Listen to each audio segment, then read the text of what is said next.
Awesome. Hey, welcome to today's episode of Across the Nation with Jason. I'm your host, Jason Alexander, and I'm going to go through the top 15 startup questions and kind of talk about did I have this question coming into it? Just kind of my thoughts and comments and answers to these sorts of questions. So the first question it says, what kind of person makes a successful entrepreneur? Right? And I think that you can answer this question in a couple of ways, but I think that there's only one really kind of person that is required to be an entrepreneur. You have to be able to admit your faults and be very self aware, right? You cannot be ignorant in your worldview of yourself and how you see yourself and how you want to lead. You want to make sure that you have this crazy amount of self awareness where you have this belief in your product and your vision, but you also are able to capitalize on your weaknesses. That's why Mark Zuckerberg's so good, because he was able to kind of capitalize on that where he was really feeling like, oh wow, I'm not good on the social side. I'm not really good at leading a team, right? So I need to find people that can do that. He found Sheryl Sandberg, right? And then for me, right, I know that I'm very much that personal guy, that I can see the vision. I know how to grow, scale, do all that stuff. But what I kind of get really stuck in is a lot of these systems, a lot of the technical stuff that I suck at. And that's what I really have to kind of focus on and make sure that I'm self-aware of. And that's what makes it the kind of person that is a successful entrepreneur, is you have to be very self-aware and kind of, be able to overcome challenges in that, right? So that's what really makes a successful entrepreneur, because anyone can be an entrepreneur, right? You can sell sneakers out of your dorm room. Doesn't matter. That's being an entrepreneur. That's being a self starter. But being a successful entrepreneur, I think, is an entirely another thing. You really need that self awareness piece. That I think is a big thing that people miss in startups, is that they have their business guy thinking that he's a tech guy, and they have their tech guy thinking that he's a business guy. Yes, you have to wear different hats, but be like, hey, this is my vertical. This is where I feel most comfortable, and then being able to kind of get around that, right? And there's this thing where it talks about, oh, to be an entrepreneur, you have to be a risk taker. I know a lot of really studly entrepreneurs that made very calculated decisions, and that's how they ended up doing it, right? You don't really need to be a crazy risk taker. You can be very calculated and still be very successful. You don't need to quit your job, which is kind of a counterintuitive piece of advice, but you don't really need to do a lot of that stuff. But what you can do is you can put yourself in a position where you can really get and fill in those gaps for your company, right? So that's the question. That's what I think you need to be a successful entrepreneur. It's really just like, I think, that really big piece, right? How do I determine whether I am capable of starting a business, right? And how I answer this question, I think anyone is capable of starting a business. What I think a lot of people get caught up in is their business has to scale. It has to hit these certain benchmarks, has to make mom and dad happy, has to go make Aunt Sally or or Uncle Joe make me feel like I'm a big strong boy, right? And if you fall into that trap of thinking, then you're never going to think you're capable. But anyone can start a business. I know a lot of people that have not, I think a lot of people that have a tremendous success in entrepreneurship, a lot of the times aren't those people that you'd necessarily be like, that's the smartest guy, that's the A+ student. Actually, the average GPA of a millionaire in the United States is a 3.0, right? So that's something that I want to think about, and that's when we kind of look at these benchmarks. You don't really need to have that kind of scholastic kind of background in order to really run a business successfully. You just need to really have a passion for it, and really be optimistic with your outlook, right? And I think another thing that you just kind of need to is you got to be willing to do a lot of the crappy stuff. And if you're willing to do that, if you're really to if you're optimistic, you're willing to do a lot of crappy stuff, and that you can get smart people to follow you, and people that know more stuff than you, and that they want to come in and help you, that's where you can really kind of find if you're capable of starting that business.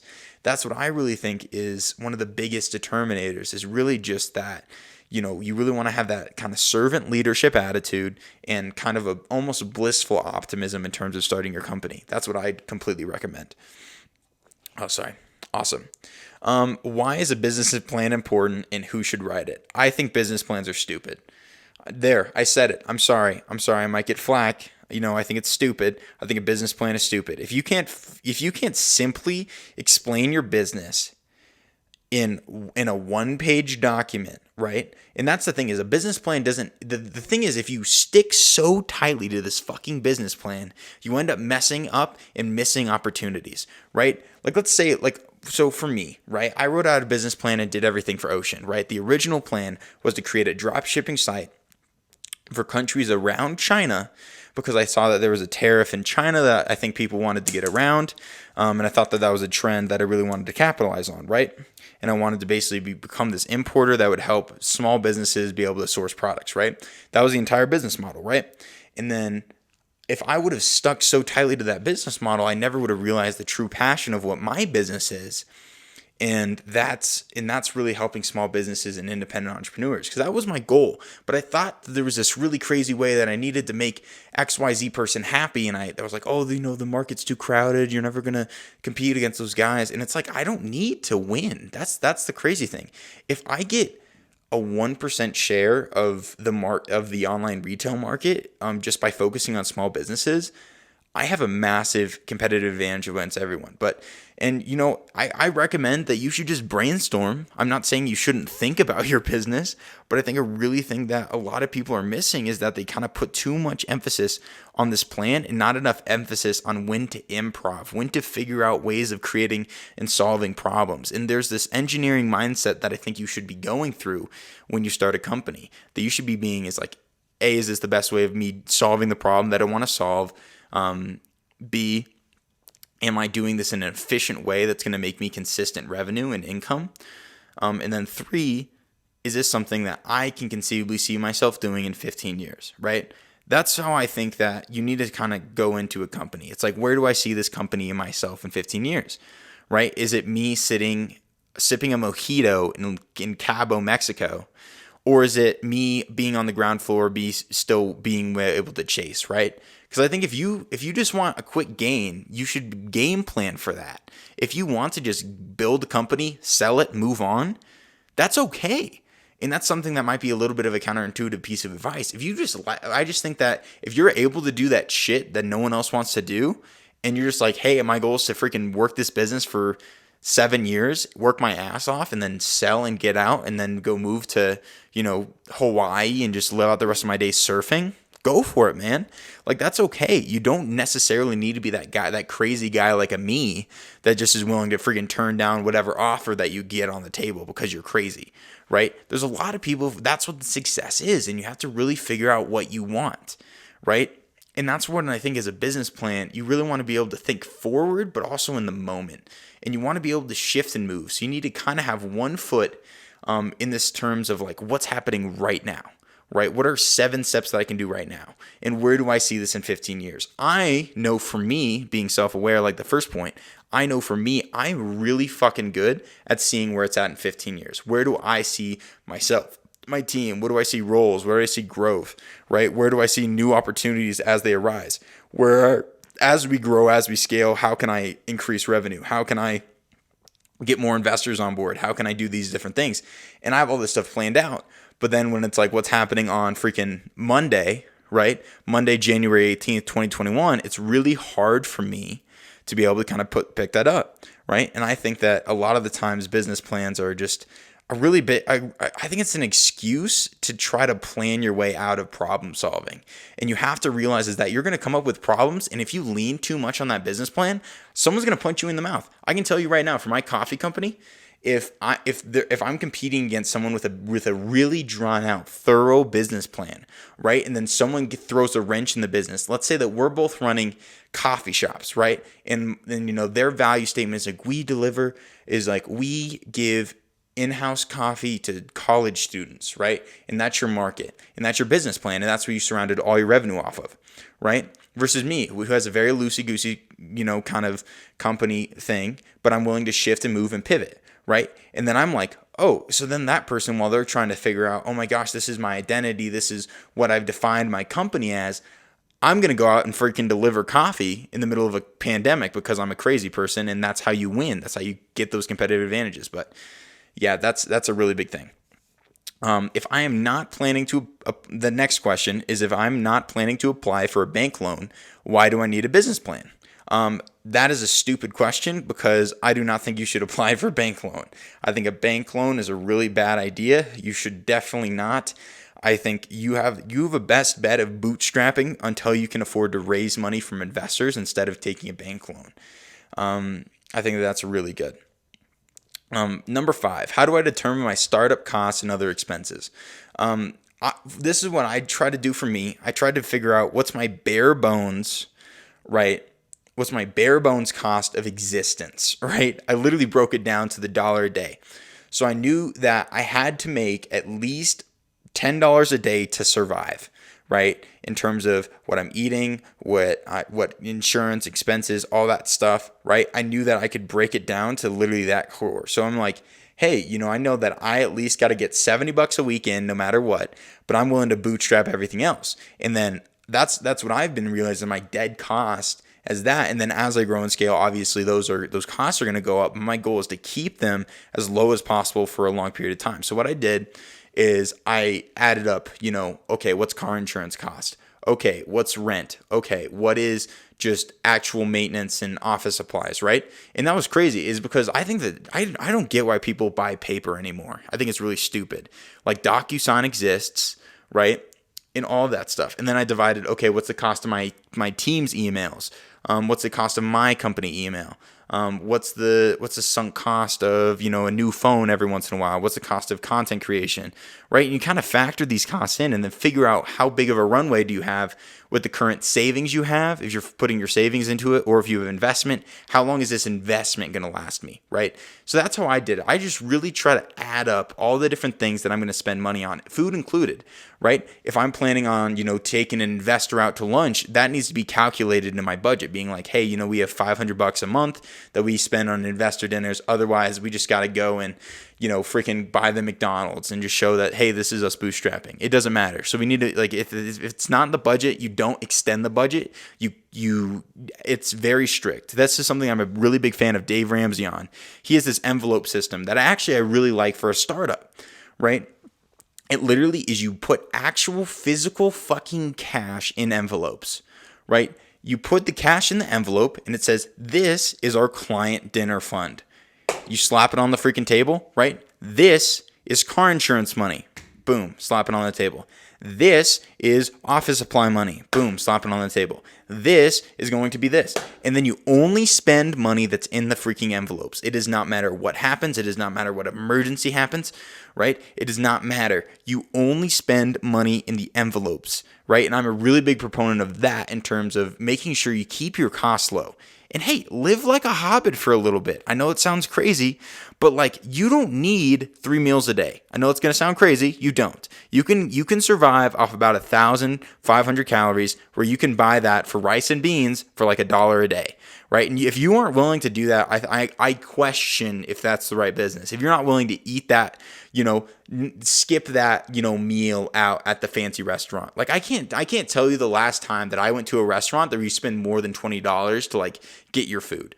I don't think I've spent money at a $20 restaurant, gosh, in probably a year and a half almost now. I haven't spent that much money at that restaurant. Yeah, I might if I spent money on me and a person, but me personally, I've never spent more than $20 on a meal for myself.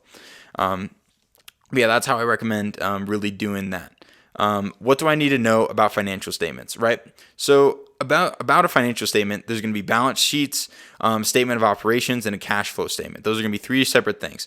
So with your balance sheet, that's going to show like the financial conditions of your business. What's your burn rate, right? Burn rate is a term in startups that literally just means how much money you're spending versus how much money you're making. Because with a startup, you start off losing money. That's just a reality. Like, there's not a whole lot you can do that, to avoid that, right? You're going to spend more money, because even if it's just like, I got to buy a laptop and then I got to freaking figure out how to do this stuff, you're going to start off with that kind of burn rate that might be kind of high. But then it's going to kind of level off, and then you're going to be able to kind of keep that consistent burn rate a lot lower, which is what I've been able to do with my startup. So that's going to be a balance sheet. So that's going to show like, okay, what money's coming in, what money's coming out. Then you have a statement of operations. That's your just standard P&L. That's your profit and loss statement. And that shows if you're making a profit or if you're losing a certain amount of money. That would be your burn rate as well. But like the balance sheet's kind of connected with that. So the cash flow statement is showing, okay, as money comes in, where's it going, right? Is the cash flow coming into the business and then into assets that are producing revenue, or is it going to pay all the logistics and all these XYZ people before it goes into your revenue account? If you ever read Rich Dad Poor Dad, they have a really cool financial statement that's literally you want your assets to pay for your liabilities, and you want to pay yourself first. That's what your goal is with cash flow. But yeah, so those are 3 things that I recommend looking at before you start a startup. Right. Another question is, why is it important to do monthly cash flow analysis? I do agree with this one. This is really important. Just seeing where money's coming in and where money's coming out is very, very important, because you might think, oh, you know what? I only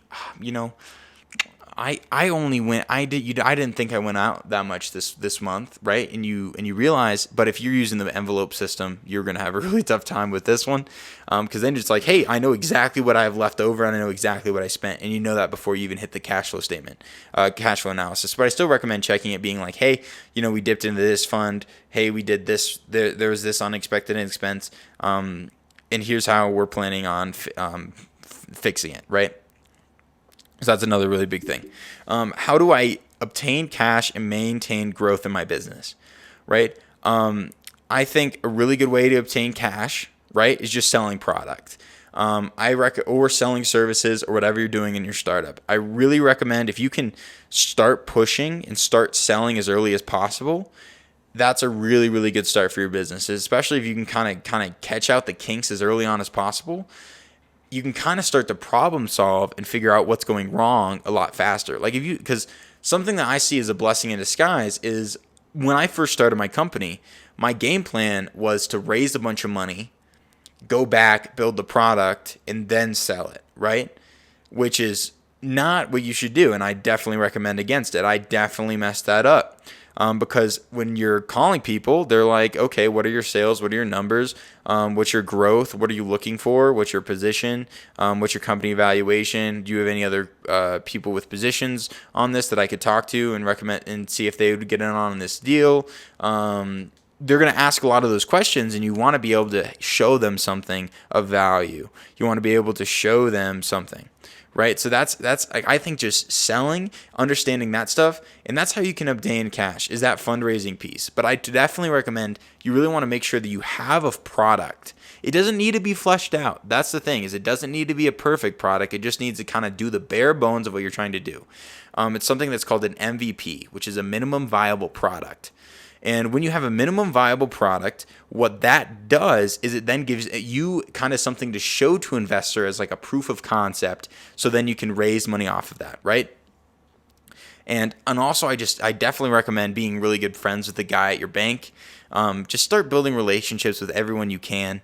And that's what I think some people miss, because there's a lot of opportunity that just is there. Like, I genuinely think that something that I'm going to do is I'm just going to go call up people and be like, hey, I was wondering if you would be willing to invest in my company. Right now we're buying at $1 a share. I would love for you to just invest whatever you're comfortable with. I think that I can bring you a return. I know that my company is going to succeed. Right now we're just trying to cover some website and maintenance costs. But I think that I can guarantee you a very good return over time. And then I'm going to put my chips on the table and hope you know that this is my heart, my soul, my everything in this business, right? And just start going through your Rolodex, right? And if you don't have a Rolodex, I think one of the best things you can do, okay, I know this is kind of off topic, one of the best things you can do for raising money, if you get that no, ask, hey, is there anyone else you think would be more interested in this deal, right? Or do you think there's anyone else that would be a better fit for this deal? That is a phenomenal question to ask for 2 reasons. For one, they might actually have someone, right? And 2, let's say that they do have someone, they might feel left out if they're talking about all these great dividends and returns they're getting. They're going to be like, hey, maybe I should call that Jason guy back. Or whatever your name is. You know, you can really kind of capitalize on that in terms of fundraising, right? So I think that there's this is another question. I think these aren't really good questions. I'm kind of just going through it because of the first one. So it literally states it as a fact that location is the most important aspect of your business, and I cannot disagree. That with this work from home culture, it really doesn't matter where you are at, right? Like I think you can pull some magical Zoom meetings right about now. Like I pulled some Zoom meetings out of my ass that I have no freaking business being in at all, right? Just because I freaking sent a nice message and I said, hey, I think you're really awesome and I would love to just sit down and talk to you about my startup. No obligation, nothing. I think that I really respect and value your opinion, and I'd love to just kind of hear about what are some things that you recommend going into a startup. And I got in contact with a lot of people in freaking Silicon Valley, even though I live in freaking Colorado Springs, Colorado, right? That's just from asking.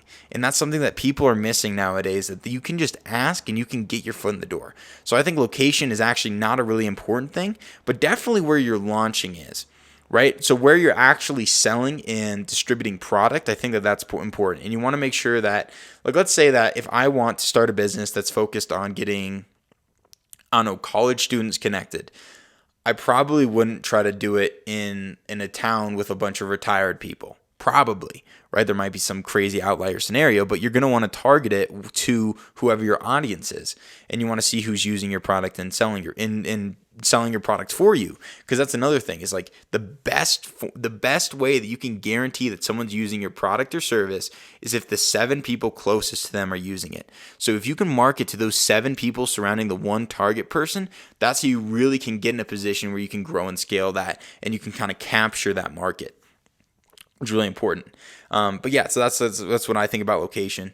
Why is competition important? Well, I think competition is inevitable, but you should not fucking run from it. That is one of the worst pieces of advice that I think people get in business school. They say, go get a niche that has no competition and that there's no one in it, and that you just have your little piece of the cake and you have this magical thing that no one else has ever thought about because you're so special. That is completely bullshit. There is no idea on earth that there is not at least a variant of, right? So let's just look at some of the most innovative ideas of all time, right? So let's look at Netflix with this mail-on-demand service.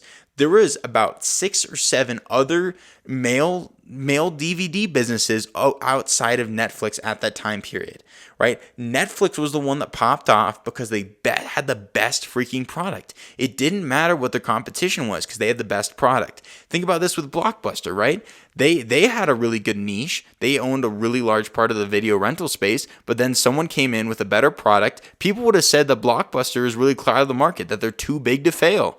That was a really popular narrative, especially in, Business Week and Forbes and all these really popular magazines. They were thinking that Blockbuster was there to stay, that they would be able to adapt, shift, and pivot better than Netflix, but they weren't able to.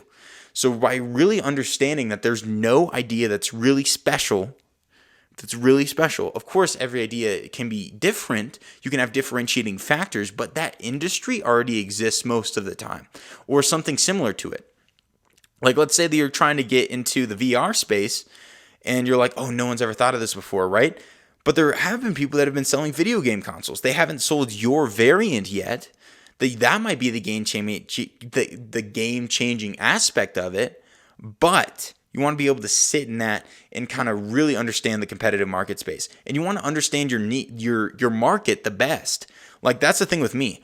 I understand the online retail market better than, I would say, 99.9999999% of people. I really understand how shipping, how marketing on the internet works, how creating an online page works. I know how to do these things. I know what's a competitive advantage. I know what companies have come before me that have done things well, when have they done things poorly, right? Like, before I started the company, I read everything I could about the people that founded Spotify. I read everything I could about Jeff Bezos. I read everything I could about Etsy. I read everything I could about Uber, because they also have an element of the thing I want. Also, I read everything I could about DoorDash, and I try to take these different elements because I kind of want to be in this niche where I can kind of sit and really be able to kind of have this perspective across the board, But yeah, so I think competition is inevitable.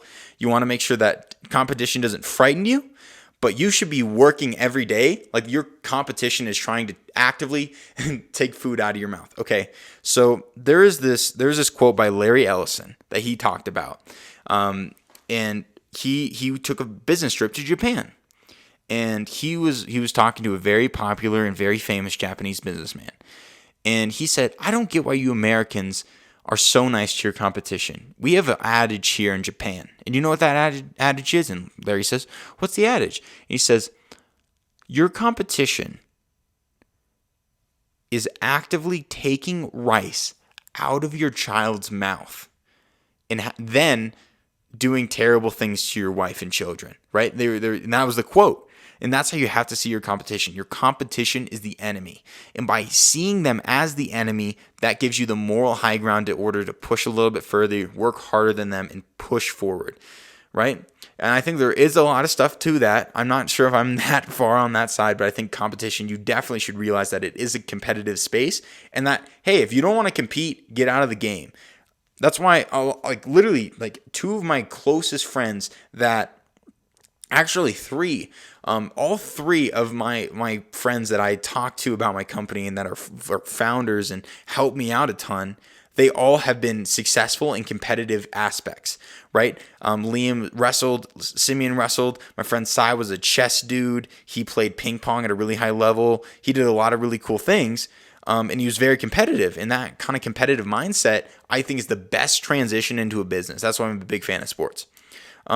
Yeah, okay. This is a question that I totally got in the bag. How can I better market their business? How can I better market my business, right? If you're a startup coming out, what do you do? Okay?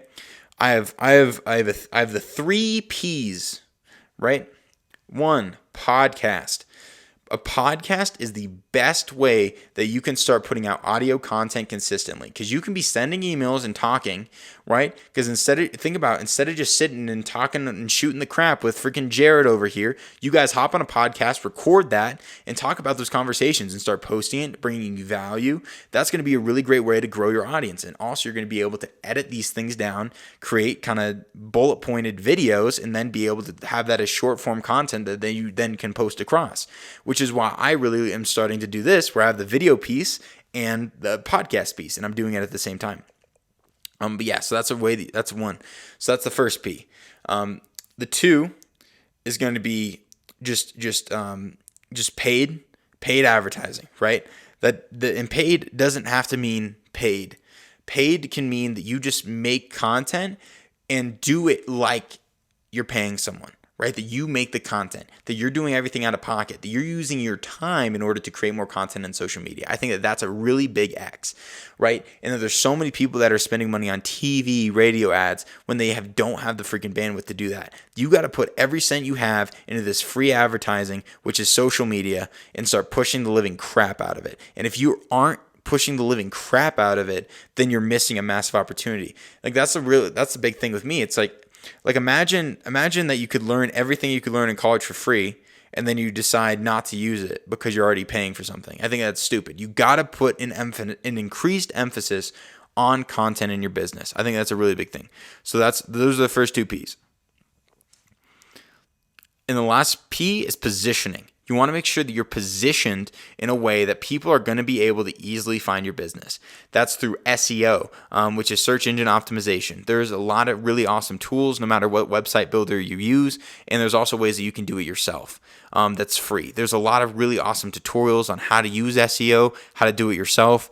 That's a really, really good idea. I definitely recommend if you can get to the first, like when someone types in your company name, that if they type in your name and your company name, or just your company name, that comes up. I think that's really big and that's really huge, right? And I think those are really my 3 biggest things. I really like the podcast form. I want to emphasize that because it doesn't take a lot. You can plug in a pair of headphones in your phone and make content. You don't need this fancy setup. You don't need a whole lot, right? Awesome. And then what makes a successful marketing strategy? I'm kind of on the fence with this one because I think it's really hard to tell what's going to be successful. You really just got to put out content and then test it afterwards and see what's working, what's not working. What are people interacting with? What are people not interacting with? And kind of seeing, hey, Is by me running a massive promotion driving sales, or is by me showing up at the right time? Is that what's driving sales?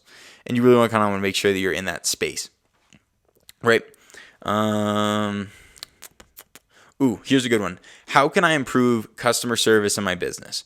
I would say the best way to improve customer service is by having an incredible amount of empathy for your customer.